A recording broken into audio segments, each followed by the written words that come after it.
This podcast is brought to you by The Complete Guide to Happiness with Dr. Fantastic. Welcome back to the AI Analysis Podcast. Great to be back. Today, we're bringing you a really fascinating conversation we've been watching, featuring three incredibly accomplished artists. Yeah, really accomplished. They opened up quite a bit about their unique journeys through the music industry. They really did, sharing, the pivotal moments, those unexpected challenges, and just the sheer grit that shaped their paths. And ultimately led them to some pretty incredible achievements. Absolutely. And this isn't just about their individual stories, right? It's about trying to pull out those sort of blueprints for perseverance, for creativity. Finding your voice. Exactly. Finding your voice no matter how loud the world gets around you. So we watched the discussion, we've pulled out the threads, and we're ready to share what we felt were the most impactful nuggets of wisdom. That's right. And for you, our listener, this means a chance to really uncover those aha moments, maybe gain some practical insights that came directly from their raw, real experiences. Yeah, tangible lessons. Exactly. Tangible lessons in resilience, navigating setbacks, fostering innovation, and, the whole strategic development of a career in an industry that is, let's face it, notoriously challenging, always changing. Constantly changing. So our mission today is really to distill the essence of their accomplishments, to understand not just what they achieved, but how they achieved it. Yeah. Often against what must have felt like impossible odds. Yeah, definitely. And we're kicking things off with the incredible Megstar, truly multifaceted rapper, mom, and just this undeniable inspirational force. Yeah, she really is. What immediately stood out to me from watching was her just remarkably authentic approach to music. It feels so rooted in her personal expression. You can feel it, that power, that raw honesty. It just radiates from the lyrics, the performance. It really does. She's not just making music, she's making her music, a direct extension of her life. And it's profoundly captivating how her origin story intertwines so directly with these themes of deep personal growth and overcoming adversity. We learned her journey into music really ignited after she had two small children, specifically around, that challenging year 2020. Right. During a period she candidly described as postpartum depression. Wow. Yeah, and she spoke quite openly about that struggle. How easy it is to lose your sense of identity when you're just consumed by caring for kids, especially as a stay-at-home mom. It makes sense. So she recounted finding, almost by chance it sounds like, an app on her phone. And it let her experiment, layering her words over pre-made beats. Just like that, on an app. Yeah. And it wasn't about fame or an audience at first, she said. It was deeply personal, like an act of rebellion against losing herself, a private space where she could articulate things and start rebuilding her identity, one rhyme at a time. That's powerful. And what's truly remarkable is the speed. Within just 3 months, she evolved from someone who loved words, loved lyricism, into a full-fledged rapper. Surprising even herself, she said, with her ability to craft whole songs. Wow, just 3 months. That's not just talent. That's like finding a calling almost. It really feels like that. It makes me wonder, was there a specific moment, a lyric or beat she made that clicked where she thought, okay, this isn't just coping anymore, this is it? She didn't pinpoint one exact moment like that, but the whole process she described. Yeah. It's so woven into her daily life as a mother. Right, like hiding in the closet to record. Exactly. Right. Hiding in a closet, finding sanctuary there. Or, writing lyrics while cooking dinner or helping with homework. And what's really powerful here, and a key insight, I think, for anyone trying to pursue a passion with limited time, and how she didn't wait for ideal conditions. Right, you can't. She showed that creativity isn't about finding time. It's about making space, even if it's just a closet or stolen moments at the counter. Her music became her anchor, her therapy, a non-negotiable part of her day. It shows your passion can be your tool for balance, not, some separate burden you have to find time for. That's such a great point. And that intentionality, that personal connection, it extends right into her musical style, doesn't it? Oh, absolutely. She explicitly mentioned wanting to bring back bars, lyricism, wordplay, and punchlines, really drawing inspiration from 90s and 2000s hip-hop. The golden era stuff. Yeah, exactly. And this commitment lets her make music that resonates with her, but also, crucially, that her own kids can listen to. Which is huge today. It's a profound statement, yeah. creating a sound that's authentic to her roots and responsible for her family, bridging generations through her art, really. That clarity of vision combined with her story, it makes her stand out. Definitely. Purposeful. And it's not just about creating the music in the closet, right? It's Yeah. getting it out there, connecting, letting that voice be heard. Right, she's on all the streaming platforms, engaging with audiences, doing open verses on TikTok Live. But here's where it gets really interesting for me, and a kind of a masterclass in community building. Her participation in Pen Wars. Yes, Pen Wars. This contest, organized by JoJo G, where rappers and singers go head-to-head, lyrical combat. Yeah. What struck me was just the audacity of it. Putting your skills out there so directly, so competitively. I can imagine the pressure, but also the opportunity for growth. Huge opportunity. What did she say about the dynamic? How does that competitive fire actually, refine your craft? That's a great question. She gave a really vivid picture of Pen Wars. And it's more than just a competition. It's like a crucible for talent, but also community. Okay. So the format, typically 3 rappers, 2 collab groups per night. They get a choice of 3 beats, pick one, craft a 2-minute song. 2 minutes. Intense. Yeah, different nights for rappers and singers. Huh. And judging is by both a panel and the audience. So layers of pressure, public validation. Wow. Her recent win in the rapper single category was huge for her, especially considering the competitive dissing aspect. Right, the battle rap element. Exactly. Even among friends, she said, it awakens this different, more combative side of her craft. The dissing isn't just insults, though. It's lyrical sparring, a chess game of wordplay. Rappers playfully, or sometimes sharply, challenge each other's skill. Okay, so it pushes you. Definitely. She said it pushes her to craft lines that aren't just poetic, but pack a competitive punch. Like a verbal boxing match with rhymes. Needs wit, spontaneity. And she's aiming for 3 consecutive wins. Yeah. So there's that competitive spirit, right?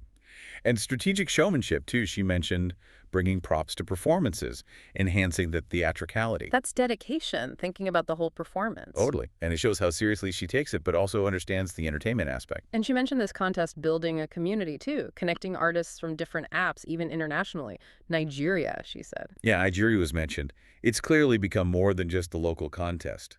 It's a global network, forging connections, inspiring collaboration. That's a powerful example of leveraging a platform, not just for yourself, but for building something bigger. Exactly. Her goal for 3 wins isn't just about titles. It's about consistency, demonstrating prowess, becoming a leader in this thriving artistic ecosystem. Yeah. It shows a real understanding of artistic growth and strategic career development. Her whole journey really illustrates how reclaiming your identity can just ignite this creative fire, not just for you, but for a whole community. It's a fantastic story, a blueprint, like you said, for finding your rhythm amidst life's chaos. Definitely. We're going to take a quick break here, but when we come back, we'll shift gears to another artist, Rachel from Valaina. Her comeback story, after nearly a decade away, well, it's going to resonate with anyone who's ever felt discouraged from chasing their dreams. Looking forward to it. Stay with us. Come with me to discover the transformative power of kindness and the joy it brings.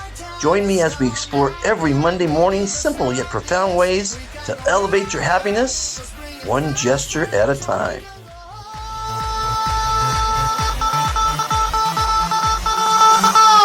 Wow, fantastic baby. Dance. I'm gonna dance.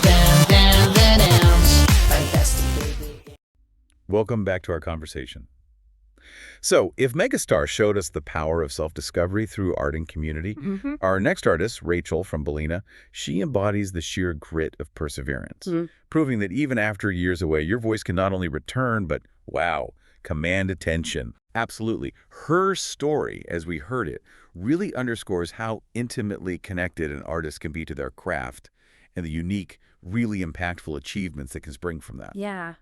And her background is fascinating. Early exposure to music, but then significant challenges. Very significant. She comes from a truly musical family, doo-wop uncles in Philly, a mom in a rock band who always sang, a singer sister. Wow, it was all around her. Totally.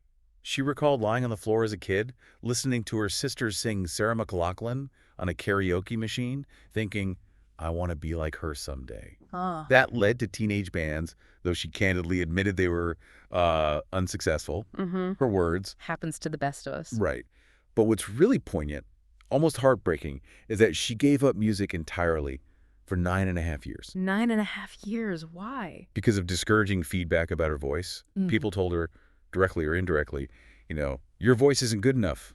Stick to guitar in the background. Oh, that's harsh, especially when you're young. Devastating. Especially because she felt music had, quote, saved her life during her teenage struggles. So abandoning it was a profound loss. I can only imagine. 9.5 years that's a long time to silence something so vital. It really shows the impact negative feedback can have. It really does. But then the pandemic became this unexpected, almost accidental catalyst for her return. Sometimes it takes a huge global shift, right, to push us back to ourselves. Indeed. That forced introspection, the new rhythms, it created space for her to reawaken that dormant musical passion. So how did she start back up? Small. Home recording, simple USB mic, totally new to the tech side of capturing her voice. Okay. But crucially, she found a mentor, a producer, who not only believed in her, but taught her production. Reignited that fire. That's key, having someone believe in you. Absolutely. And her initial intention, she admitted, was pretty modest, self-protective even. She only planned to make instrumental music for sync licensing.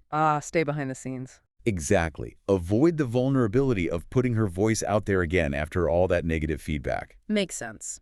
But a collaboration with her bandmate gave her the push she needed, led to releasing her first single. She called it a complete 180 transformation. Wow. A leap of faith. A huge leap. Overcoming years of shyness, stepping back into the spotlight. Yeah. And that moment just launched this new, incredibly successful phase for her. And what achievements. Her first album, after all those years away, hits #5 on the iTunes charts. Number 5. In the metal category. That's not just a comeback. That's like an explosion onto the scene. Totally. Potent demonstration that talent, even stifled talent, can just erupt when the catalyst is right. It's a great reminder that age, past discouragement, they aren't real barriers. Not at all. And beyond the charts, her core philosophy really stands out. She focuses on lyrics with depth and multiple meanings, wants people to relate, feel heard, or understood. That deeper connection. Yeah. And that chart success is phenomenal validation, especially after the long break and self-doubt. But her personal mission adds another layer. What's that? She honors her sister, who sadly passed away from addiction, through her music. Oh, wow. So it's not just putting out songs, it's creating something with deeper purpose, using art to process grief, advocate, connect with others on that human level, offering solace. That adds so much meaning. And speaking of purpose, her expertise in sync licensing, that's incredibly insightful for musicians listening. Oh yeah, very practical stuff. It's not just a side thing for her, right? It's a major part of her work for her own music and for others. Absolutely. She produces for other artists, composes specifically for sync. So can you break down what sync licensing involves, how artists can actually do it, like she explained? Sure. She gave a really clear, accessible explanation. Sync licensing, synchronization, it's basically any music you hear integrated into visual media. Film, TVs. Film, TV shows, video games, commercials, even background music for YouTube or social media, anything that needs permission to use a piece of music. Got it. And she composes and produces a huge range of styles. Pop, orchestral, instrumental, even orchestral hip-hop fusion, she called it. Wow, versatile. Incredibly. The process involves crafting these songs, then doing really extensive, targeted research to submit them to music libraries. So it's not just making music, it's research, too. A lot of research. She said it's not for the faint of heart. Takes determination, putting yourself out there, understanding what each library needs, making sure your music fits exactly. So she's not just composing, she's like a strategic matchmaker for her music, understanding where it fits best. Precisely. How much of that success, then, is the music quality versus the networking and research hustle she described? Is it more art or more hustle? It's absolutely a crucial balance of both. And she seems to have mastered that blend. She stressed that a strong relationship with the sync manager is vital. For example, she's signed as a composer with a trailer house. They also have a record label, do sound effects. She has a great rapport with her sync manager who guides her on specific needs, even lyrical style, or if they need trailerized versions. Trailerized, what does that mean exactly? Think epic orchestral swells, massive percussion, dramatic pauses, like taking a pop song and having Hans Zimmer score it for a blockbuster trailer. Okay. Building that tension and release. Cinematic. Exactly. So once a song's accepted by a library, there's a contract. Could be exclusive. The library has sole rights to place it for a few years, though the artist keeps the masters. Yeah. Or non-exclusive, meaning the artist can license it elsewhere too. Right, and the money. If a song gets placed, say, in a film, there's an upfront sync fee. Could be $100, could be six figures. The library usually takes 50% for their work pitching it. And the artist gets the other 50%. Right. Plus, the artist gets mechanical royalties back-end payments that accrue every time the show airs, film screens, etc. That's a really thorough breakdown. It highlights the business side the acumen needed along with the talent. Definitely. And it's fascinating she's composing Radiohead experimental songs for a trailer house. That's incredible versatility. But I wonder, does needing to be that versatile for sync? Does it risk diluting her own unique sound? Or is it like a separate creative muscle? That's an excellent question. For Rachel, it really seems like a separate, highly developed muscle. She talked about her journey classical vocal training with an opera singer. Wow, the opposite of metal screaming. Exactly. Almost the antithesis. But that diverse foundation lets her shift between styles authentically. Then she did this rigorous 12-week boot camp to master proper screaming. A boot camp for screaming. Yeah. Learning techniques like head fry, the controlled raspy vibration higher up for a piercing sound, and hybrid screams, blending clean tone with raw power. It sounds technical, not just yelling. Oh, far from it. It's about understanding vocal cord anatomy. And a surprising fact she shared. Screams are often meant to be softer than you think, like speaking voice volume. Really? Not pushing loud. Apparently not always. The ugly faces artists make, often about achieving certain tones like an athlete concentrating, not pure exertion. Huh. Interesting. And she got some polite feedback on her early attempts. Chuckles. Yeah, she mentioned her producer told her, it's valid, but it's not my favorite. Ouch. Polite but clear. Right. She knew exactly what he meant, but it just fueled her determination to master it even more intensely. Good for her, turning it into motivation. Totally. And now she's working on learning the bless scream, inspired by bands like Motionless in White, always pushing, always expanding her skills. Her whole journey, overcoming criticism, mastering diverse techniques, chart success, sync licensing, it's just a triumphant return and evolution. Formidable artist, no question. Truly an inspiration. Resilience, commitment, willingness to learn. It shows you should never really give up on your passion. Well said. Now let's turn to the third host from this conversation, Virusbox, his career. Wow, incredibly long, varied, prolific, so many transformations. Yeah, quite the saga, as you said. From a young pop star in Mexico to indie rock leader, Grammy nominee, K-pop pioneer, now podcast host. It's like a masterclass in navigating the industry over decades. It really is. Without exaggeration, a masterclass in constant reinvention and just profound resilience. We learned he started incredibly young, 12 years old, in a Mexican boy band. 12. Yeah, touring, recording, performing all over Latin America. But then that phase ended abruptly when he was 17, deemed too old. Harsh reality of boy bands, I guess? Common, yeah, but undeniably harsh. But instead of leaving the industry, he showed this immediate, impressive adaptability. What did he do? He stayed, as he called it, a record label mouse. Leveraged his connections to start his first company designing album booklets externally. Smart. Kept his foot in the door. Exactly. Strategic. Kept him learning the back-end mechanics, releases, marketing, distribution from the inside, even off stage. That's a remarkably savvy long-term vision right there. And from there, he moved into rock music, Ruta 69. Yes. Reconnected with a former boy band drummer in music production classes. Formed Ruta 69. They released their first album independently, got distribution from BMG Areola. Still independent, mostly. Right. And that was a huge learning experience. He had to learn the grassroots hustle. Promoting to regional managers in physical stores, Tower Records, mix up before streaming. Wow. The old school way. Totally. He recalled personally going with his guitar player, store to store, talking to managers, befriending them, just to get their album placed prominently, pure pavement pounder. It's face-to-face hustle. So different now. It highlights the dedication required back then. And he pioneered a sponsorship, too. That must have been huge for an indie band. Absolutely massive.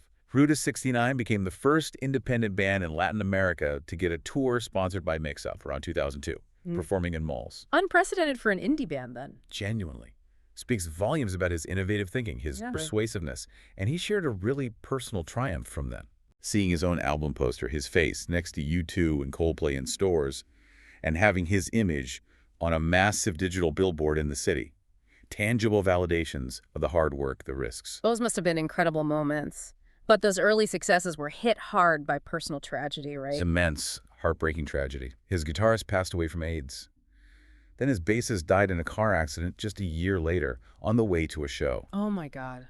Back to back like that. Devastating. It led him to retire from music again, much like Rachel did, overwhelmed by grief. Understandable. But again, like Megastar, he needed expression. Music was his language. And thanks to Grammy-winning friends Agustin Arana, Ricardo Ortega from Café Tacuba, they lent him their studio, 6 p.m. to 7 a.m. every day. Wow, what friends. Incredible generosity. It let him record a double album, all covers. He said he just wasn't ready to write his own lyrics. The emotional weight was too much. Channeling others' words was therapeutic. And it was this album, born from tragedy, that led to something unexpected, almost like a movie script. It really is. Here's where it gets wild. While recording that covers album, an unplanned moment, he stumbled upon Coldplay's Clocks. Ah, great song. Resonated deeply. He decided, almost on a whim, to record a cover, but with a symphonic orchestra. Okay, unique twist. And this spontaneous track unexpectedly led to his first Grammy nomination for first arrangement of an original song for a new artist. From a cover song, during that period, that's incredible. Incredible. Born from such a raw, vulnerable time, it was this profound external validation. Revitalized his career, opened new doors, sometimes the unplanned paths. Lead to the greatest triumphs. Wow. What was the exact category, and how did that nomination really change things for him? Did it feel like validation or rediscovering his own strength? He described it as almost surreal. Recognition he hadn't sought but deeply welcomed. The category was Best Arrangement, Instrumental, or A Cappella. It celebrated the orchestration, but for him it was personal. The industry acknowledging his musicality, his vision, even while he was healing. That must have been powerful. Very. After that, he moved to Spain, got mentored by industry figures like Lolo Tero Marco from Emisoni, broadened his understanding of the global industry, built a new network. Okay. But then, moving to the U.S., he faced that harsh reality of starting from scratch, despite his international success. Oof. That's tough. Rebuilding again. Brutal challenge many artists face crossing borders. But he achieved something groundbreaking here too, didn't he? Something ahead of its time. Yes. This part blew my mind. He became the first artist to sing K-pop in America. Recorded a cover of Big Bang's Fantastic Baby. Fantastic Baby. Dyed his hair blue and emerald, embraced the aesthetic for the commercial.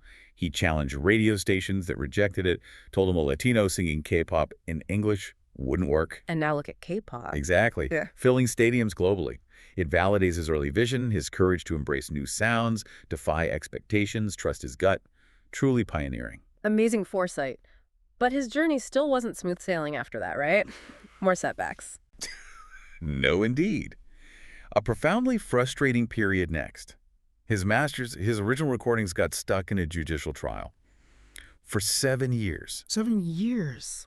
Why? A complex argument with a record label. It stripped him of control over his own art. Made him feel completely done with music again. Forced retirement, creatively shackled. That sounds soul-crushing. Absolutely. Yet again, the universe, or his own spirit, pulled him back. COVID hit, he got very sick, and that somehow triggered another return to music. Wow. Found solace forming a new band, again, with friends. Their first album quickly got 250,000 streams, testament to his enduring talent. That's impressive, especially after that long, disheartened break. But even then, new challenges in the digital age, Spotify issues. Yeah, he talked candidly about that. When they rebranded the band to Again and Forever and changed members, Spotify, well, they launched their initial follower counts. Started from scratch again on the platform. Oh no, in the streaming age, that's huge. Followers, stream history, that's visibility. Exactly. Like rebuilding their digital presence from zero. Huge setback for momentum. Yeah. But despite all of that, his nearly 5-decade career, he's now working on his 11th album. The 11th. With a new lineup, international collaborators, Costa Rica, South Africa, England, Brazil, and he started his own record label. Unbelievable commitment. Artist and entrepreneur. Never stops evolving. And his career is just full of these incredible anecdotes, like the Famo Shoes commercial paid $50. Jokels, yeah, paid $50. But then, twist of fate, won $5,000 at a casino with his crew right after. Turned a tiny fee into a big win. Classic rock star story. Totally. And sending his first rock album to the opera teacher who told him to retire at 14. Wondrously defiant act right, proving detractors wrong. That fueled him, no doubt. And his humor about trying to rap, now like Michael J. Fox trying to hip-hop. That humility after everything he's done, Yeah. it's endearing, relatable, and he mentioned imposter syndrome too. Even after all that success. Yeah.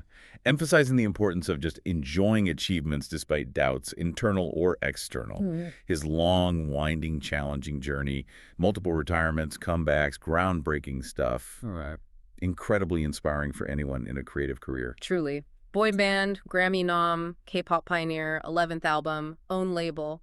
It's a testament to perseverance, adapting, and just the audacity to keep reinventing yourself. Absolutely. What a ride. Wow. Just what an incredible set of stories we've unpacked here. Megastar, Rachel, our third host, each carved out such unique path, faced down huge challenges, refused to be deterred. Really powerful narratives. As we think about these diverse experiences, what are the fundamental truths that emerge, things our listeners can maybe apply to their own passions, their own creative work? What's the core wisdom tying these together? That's the crucial question, isn't it? And looking at the bigger picture, one of the most powerful, consistent takeaways has to be the artist's journey as continuous reinvention. Okay, yeah. Adapting. All three demonstrate this incredible, almost instinctive capacity for adaptation and learning. We saw Rachel genre hopping from metal to writing R&B for Tiana Taylor, that range. We saw our third host embracing K-pop way early, or moving from boy band to rock to production to entrepreneurship. Right. And Megastar's rapid evolution from lyricist to rapper, constantly refining in pen wars. It highlights being open to new genres, new roles performing, producing, sync, composing, starting the label. So not getting stuck. Exactly. And it underscores the importance of self-discipline. Like Rachel doing something musical every single day. That consistent practice, that daily engagement with the craft. It's non-negotiable for sustained growth. I completely agree. That willingness to learn, stretch, evolve, it seems foundational to their longevity and impact. And another common thread, deeply resonant, was overcoming setbacks and external doubt. Huge theme. All three face substantial periods of quitting or being actively discouraged. And what's fascinating is how they overcame it. Rachel was told her voice wasn't good enough, quit for a decade, but the pandemic brought her back to chart success. Right. Megastar found her voice after postpartum depression, uses that competitive pen wars energy as fuel. Transforms it. And our third host, devastating loss, rejections, that 7-year legal battle, yet kept finding ways back. It makes you ask, how do we use external negativity? For them, it was often motivation, fuel to defy critics, prove them wrong. Turning haters into a force that pushes them to create, innovate, achieve, not barriers, but propellant. That's a profound shift in perspective. And it wasn't just individual grit, was it? Community and collaboration played a vital role, too. They didn't do it alone. No, absolutely not. You can't overstate the role of mentors, bandmates, creative networks. Megastar's Pen Wars, it's a competition, sure, but also a thriving global community offering support. Rachel found that crucial mentor for production. Her sync work thrives on collaboration and relationships. Our third host, despite his independent spirit, collaborated constantly, bands, Grammy-winning friends, international artists now. Those connections are crucial for support, learning, opportunities. Definitely. Even seemingly solo artists benefit hugely from a strong network. So it's not just what you know, but who you know and how you nurture those relationships. And finally, they all touched on defining success on your own terms, which I found insightful given industry pressures. This really brings it all together. Their motivations vary wildly. Our third host admitted seeking fame and fortune early on a valid drive. Sure. Megastar, driven by inspirational impact, releasing pain, making music for her kids. Rachel, lyrical connection, feeling heard, honoring her sister. It shows the spectrum of what success means. Right? It's not one size fits all. And their candid talk about awards like the Grammys being manipulative, political. Even though one got a nomination, he stressed focusing on the enjoyment of the craft, not external validation. That's a powerful reminder. True success is often personal, intrinsic, defined by the joy and purpose in the process. A very healthy, sustainable perspective for any creative. And it aligns perfectly with the mission of their own show, leading the band, doesn't it? Indeed. They explicitly said their mission is sharing real-world secrets and experiences. Not superficial stuff, not just tech tricks. Right. Helping this generation and next generations understand the artistic process beyond the glamour. Showing the grit, the failures, the comebacks, the passion that defines a lasting career, practical wisdom, an honest look behind the curtain. What an incredible exploration. Megastar, reclaiming identity, Rachel's resilient comeback, our third host's extraordinary reinvention. Powerful stories. They're powerful reminders of the dedication, adaptability, and just sheer love for the craft that define real artistic success, no matter how the industry shifts. It really makes you reflect on your own passions, the resilience needed, letting your own voice be heard. These artists have definitely shown us the path to creative fulfillment is, well, it's rarely straight, often full of obstacles, doubt, but always enriched by persistence, spirit, and an authentic voice. They've offered blueprints forged in real experience. Yeah. So maybe the thought to leave you with is this. What unique challenges and triumphs are waiting for you on your own creative journey, and how will you define the secrets of your success?